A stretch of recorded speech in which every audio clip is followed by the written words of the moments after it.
Hi everyone, Scott here. I just want to make a short series of videos. I want the videos to be short so they won't take too much of your time to watch.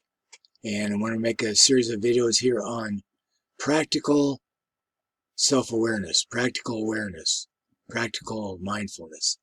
So, there's a lot of information out there about self-awareness, about awareness, about mindfulness, and a lot of it focuses on when we talk about mindfulness, it focuses on adding a layer of mentality onto your actions. And I want to talk about something that's not always talked about, and that is the relationship between mindfulness or mindfulness and your movement. So the mind-body relationship, mind-body unity, and what is that?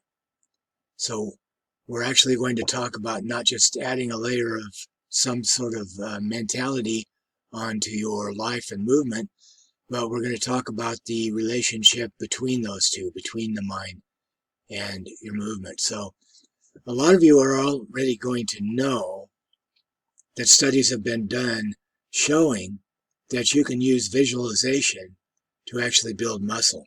So I'm going to put a link for a study here in the frame. And if you want to, you can go to Scientific American, and then you can look at the studies that article was based on. But it has been shown in numerous studies. I'm only going to look at one aspect of this, but the fact that you can actually strengthen your muscles without doing exercise. So studies have been done taking two groups and maybe a control group on top of that, but two groups and comparing them. One group does physical exercise and the other group does only mental imagery of a certain kind. And they find that the group that exercises in, not in actuality, but in the use of mental imagery, actually produces strength gains in the muscles, whatever muscle group is being studied in that particular study, that are significant and are close to those that have been produced in the group that actually exercises. So,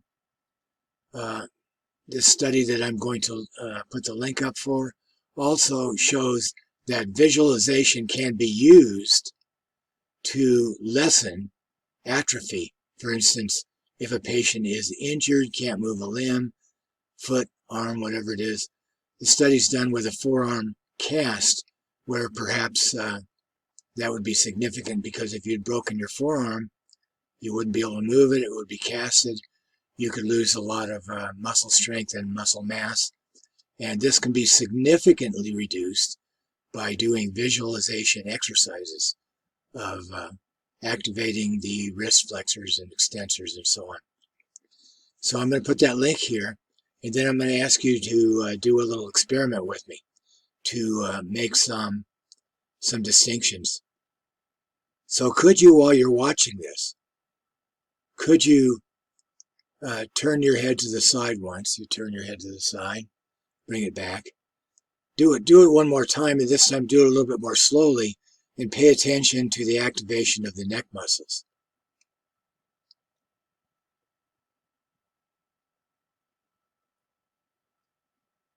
And see what you felt. Now, just visualize doing that same thing. Now, by visualize, I do not mean remember that you moved your neck or come up with a mental image of moving the neck. But I mean visualize actually doing the movement, actually participating in the movement.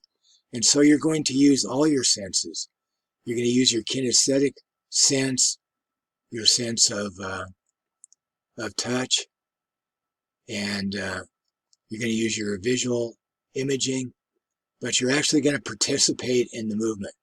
So now I'm going to ask you to just sit there and visualize. You can have your eyes open or closed, really doesn't matter. But just visualize and participate in the actual movement of turning your head. So let's take a moment to do that. And be sure to relax your shoulders and everything else. Don't tense up, and don't do anything to hinder this mental participation in the movement of turning your head. So go back again, make sure your shoulders are relaxed, and let's go ahead and participate in the movement of turning your head.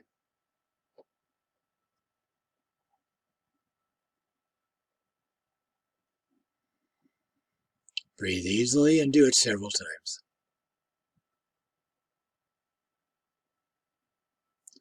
And you might have noticed that your eyes tend to move when you do that.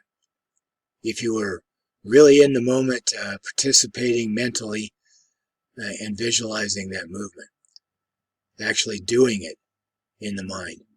And but the other thing you'll notice if you paid attention is that you are actually activating the same muscles when you visualize turning your head as when you actually turned your head. If you're not sure, slow down and take your time to examine this a little bit more. But this is part of the mechanism of why you can strengthen a muscle by simply visualizing, because you are sending the same neurological signals to the muscles as if you were actually doing the movement, but you are, of course, inhibiting the movement.